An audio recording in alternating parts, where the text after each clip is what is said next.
Hello everybody and welcome back. And the party are in Specularum, and here they are in dock area at the quayside with Baron Vorloy looking at a couple of ships that might be suitable for their expedition.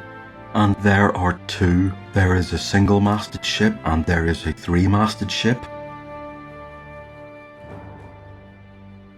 And if we look at the expert rulebook, we have sailing ships, large and small, and the cost is 20,000 and 5,000. And I did actually go online to see if I could find any images of what a ship in the 11th and 12th century might have looked like, especially around the time of the Crusades. I did find some images. There were some images of some single-masted ships of a type called a cog, and there are several replicas have been made of these, and it's quite good that you can see people in them to get an idea of the scale of them. And the same with some three-masted ships. Again, there are some replicas with people on board, and you can see that even though they're bigger, they're still much smaller than the kind of ships from the 18th century you might see in, naval films or pirate type films. And indeed, even though ship design did change all the time, if you are not an expert, and I'm not, ships from the 11th to the 15th, they seem to be the same. An expert could point out all the differences, but for a long time, this was the kind of standard format. I think size would have been the most obvious difference. Right, the Isle of Dread is 1 week away. That is not that far, especially considering it takes 4 to 5 weeks to cross the Atlantic Ocean, and people did it in ships. So you could feasibly do it in a small sailing ship, but it looks really uncomfortable, and I don't think the party want that. They look at the large ship and that looks much more palatable.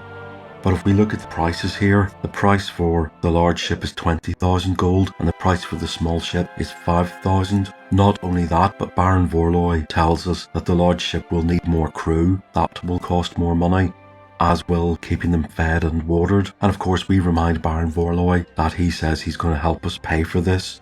And indeed he can. He makes an offer. Instead of selling us the ship for 20 grand, he will sell it to us for 10. When Malin blurts out the classic line, 10,000? I can almost buy my own ship for that. What Vorloy states is if the ship gets wrecked, then he won't expect the extra 10 grand. But if the ship comes back, he will buy it off them for 5 grand. So essentially they will have spent 5 grand to rent the ship. And that isn't that bad a deal. He will not pay for the crew or provisions, but he will find the crew, which, and he says, tutting with a big intake of breath, that's the real trick. Finding a crew that has experience and you can trust is nigh on impossible unless you have experience. So if I go to the Dungeon Master section of the book, we're given more details of these ships. It says the water movement chart that gives you crew and hull points. Hull points are the equivalent of hit points and an armor class. Right, so we are looking at sailing ship large, which does 72 miles per day. Right, remember ships go for 24 hours a day, depending if there is wind. They don't stop at night, so that is around 3 miles per hour, which is actually a bit slow. Ships did around twice that. Well, around the 16th century they did. It requires 20 sailors. There's a column here for mariners, 50, but we're not looking for marines. These are troops, should you wish to invade somewhere. And then the hull points, and then the capacity. This does not include the crew. This is for treasure and provisions and anything like catapults or wagons. The ship that we're on is on the slightly smaller side. It says crew 20 sailors. There is clearly room for more people because you can fit 50 mariners on them. And presumably you also have to add the party. Plus you need a captain, plus you need a navigator. And they all exist in the specialists section here. Sailors are 10 gold pieces a month. Captain is 250 gold, and navigator is 150 gold. I am also going to add a ship's doctor and a man-at-arms as well. In other words, some hard muscle. And of course, unknown to everybody apart from Liz, and Liz has told the rest of the party, some of the sailors will be members of various thieves guilds and maybe even the Iron Ring, and Liz is to make contact with one of them. We're going to go for the big ship. It will cost us 10,000 gold up front, plus whatever we need for a crew. It will take a couple of days to find the crew and get the provisions. Then it will take another day to load the ship. So the party have about 3 to 4 days to enjoy themselves in the city before they receive word to go back to the docks and, well, get ready to sail.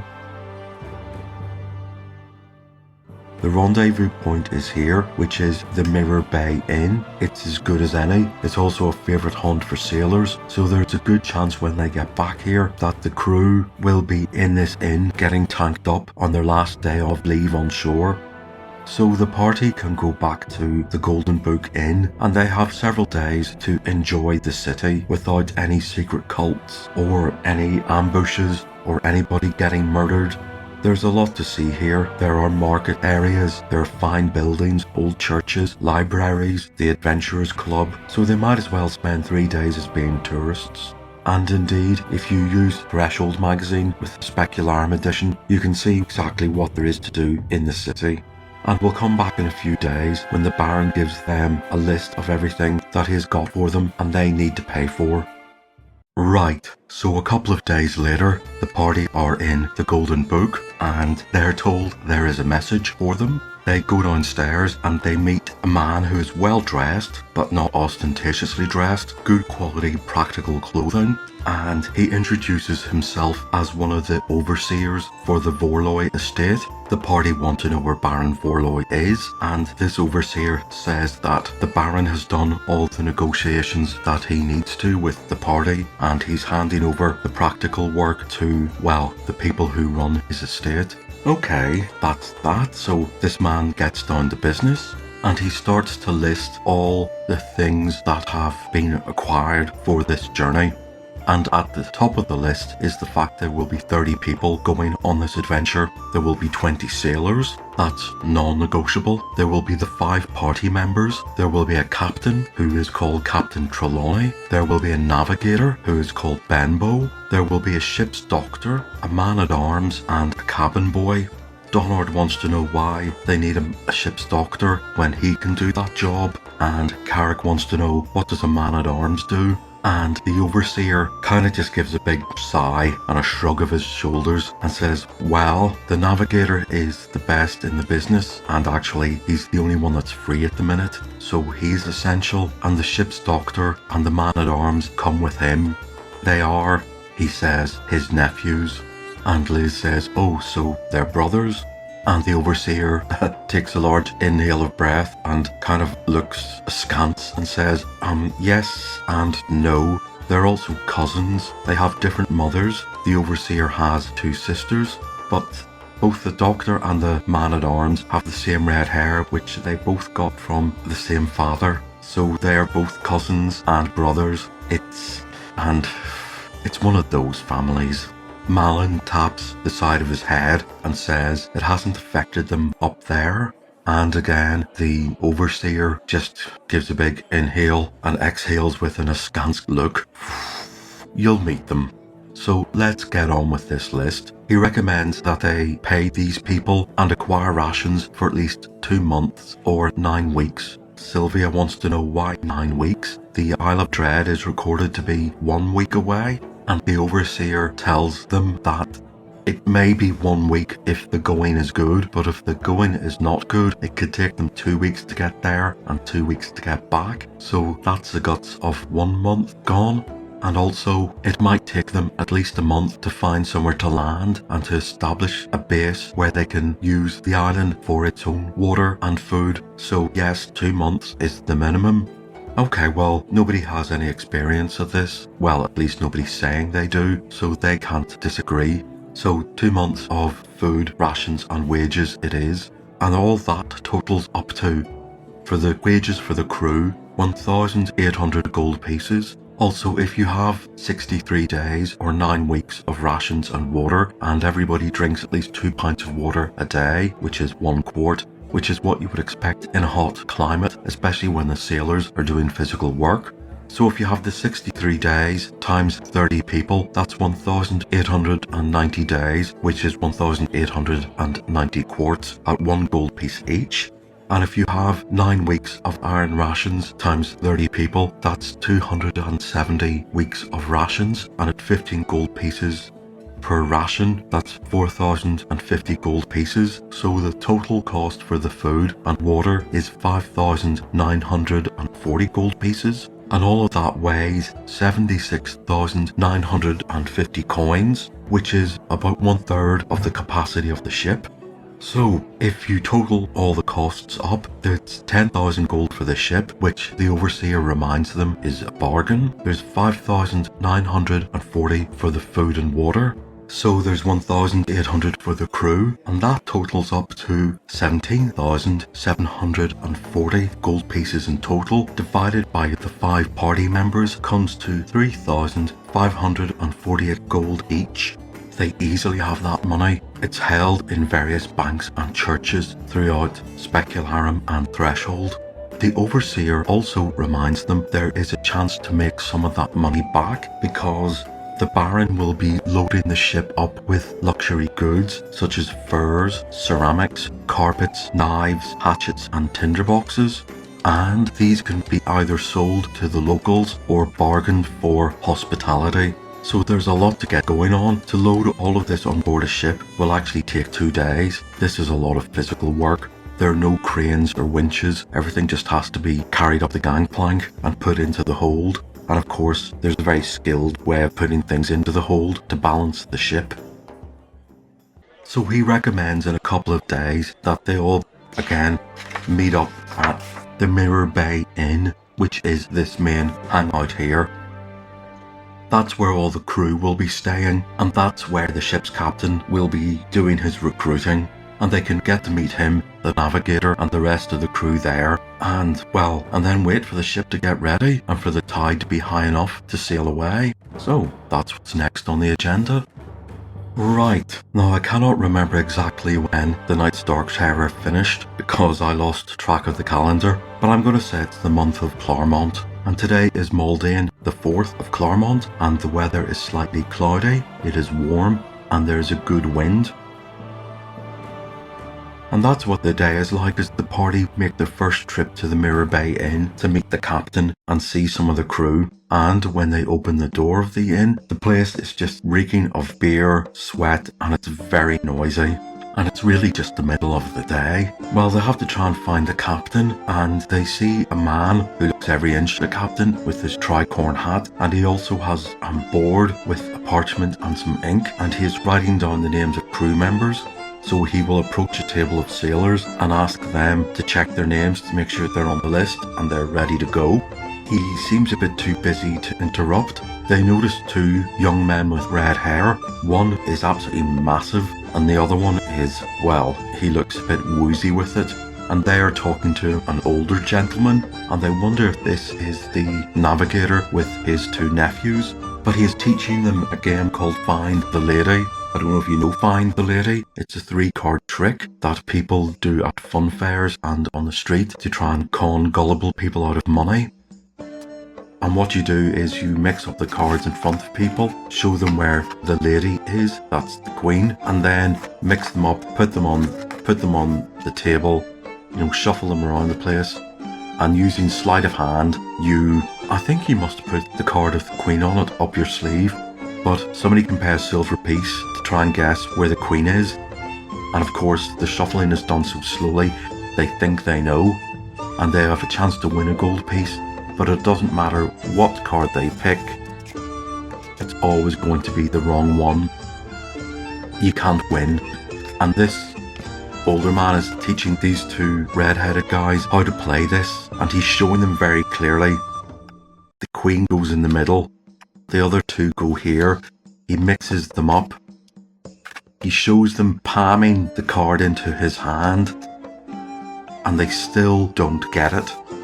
And he says, "Oh, for the love of Miss Stara, I told your mothers I would look after you and make sure you weren't conned out of any money. You keep losing money to this stupid game. I'm showing you it's a con trick and you still don't get it."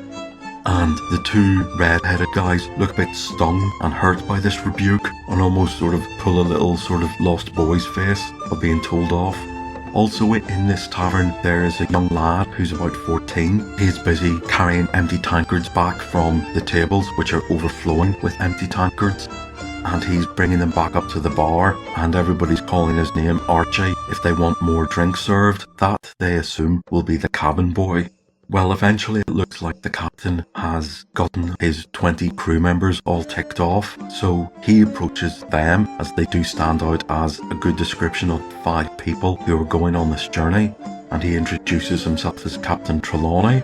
Being a captain, he can take no nonsense on board a ship. A ship is a very dangerous place to be, and everybody has to know their place.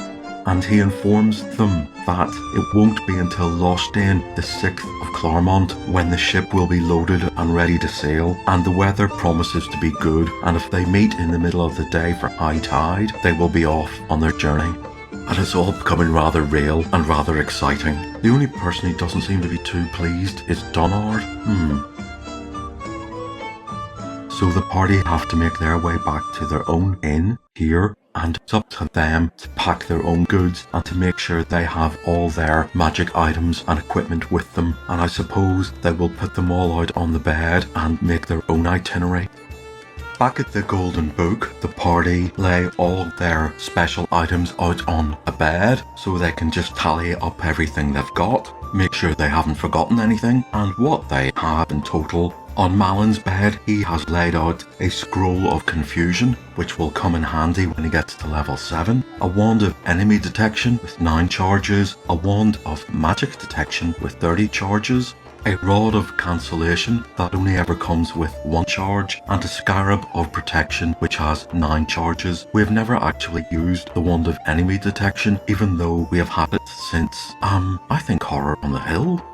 Carrick has an amulet of protection from ESP, a ring of fire resistance, potions of heroism, strength, animal control, clairvoyance and diminution, and he also has a hand axe +1 as a spare magical weapon that can be thrown. Donard has a ring of fire resistance and a staff of healing +2. What I'm doing is I'm combining staves of healing, so each subsequent one the party find adds +2 onto the ability of the existing one. They've actually found 3 on their adventures and they have lost 1, so 2 have been combined into a staff of healing +2. He has a lot of scrolls for clerics. This includes Hold Person ×3, Resist Cold, Cure Light Wounds ×2, Silence, Neutralize Poison, and Remove Curse. And his potions are Speed ×2, Growth, Gaseous Form ×2, Holy Water, and Potions of Healing ×2. And if we remember back to the dragon fight underneath Horror on the Hill, Potions of Speed and Growth combined turned Carrick into one hell of a tank, and if we add Strike onto that, well, what can I say? Sylvia has laid out a spear +1, though I don't know why she has that. It might come in handy. She is better with her longbow +1, which acts as a magic weapon. She has a sword +1 that has a detect invisibility once per day on it, and her sword +2 has a cure light wounds once per day on it, and she has a scroll of haste, which she is currently deciding to scribe into her spell book, so that will go. Liz has her elven boots and her elven cloak, and each of those add 20% to her move silently and hide in shadows. And again, what I'm doing is the first pair started off 10% and each subsequent pair adds 10% onto the ability. She also has a rope of climbing, potion of healing, and 2 potions of invisibility. Right, so content with everything, they pack up their goods, go downstairs, pay their dues to the landlord of the Golden Book, walk down this most direct street here to the docks, saying goodbye to Specularum. They meet Captain Trelawney at the foot of the gangplank of their ship, which I have yet to name. In fact, I might open that up to people in the comments to name the ship. They climb up the gangplank and the cabin boy shows them to their quarters. For some reason, Liz was expecting little tiny bedrooms with little tiny beds and little tiny paned windows that looked out over the sea. However, their quarters at least are private, but it is just one small room with 5 hammocks in it, and there are luckily windows that look out onto the sea. But it is going to be a cramped voyage. When Donard sees Liz pull her face, he does remind her that they have it a lot better than the crew, who have to sleep in hammocks above all the provisions and rations.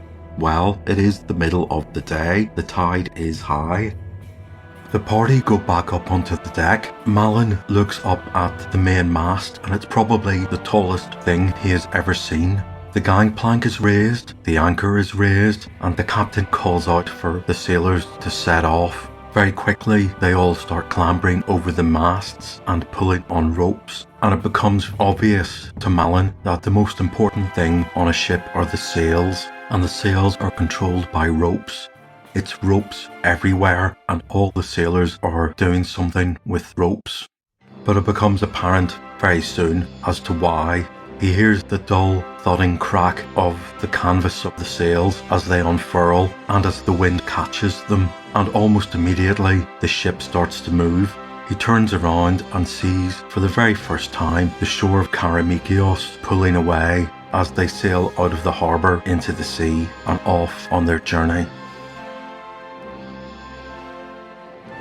So it's the 6th of Claremont, Lochstein. The weather is clear, dry, warm with a breeze, and that's just what we need to set off to the Isle of Dread. Going at 3 miles per hour. I did a calculation here, and there are roughly 42 hexes to get to the Isle of Dread, and if it takes a week, that is 6 hexes a day. According to this though, we will travel 3 hexes per day, so it's going to take a lot longer than 1 week to get there. Yes, sailing ship long is 72 miles per day, which is 3 hexes at 24 miles per hex. Well, there's a chance things can go faster, depending on the wind. The first day, the wind is standard. What you do every day is you check, you roll 2d6, and you give a rating between 2 and 12 for the strength of the wind. 2 is becalmed and 12 is a gale or a hurricane. And I'm going to say today is a 7 or an 8, just to get everybody out of the port, and maybe they will move 1 hex further because of the stronger wind, as they say goodbye to the coast of Karamikios for the first time forever in their lives, except for Donhard, who has been at sea before, but the rest of them, this is quite a momentous occasion, and the ocean ahead looks absolutely massive. These pieces of land will remain out of sight until you're within a couple of hexes of them. I think I'll leave it there for today, and the next time hopefully we will have named our ship, and we will have some encounters and some of the hazards such as weather and getting lost. We have a navigator, so I will have to give him a role to play in not getting lost, and I think that will entail checking for cloud cover during the night to see whether or not he can navigate by the stars. Well, finally, the party are off to the Isle of Dread, and we will see what happens next time. Let's see if they get there safely. I'll see you then.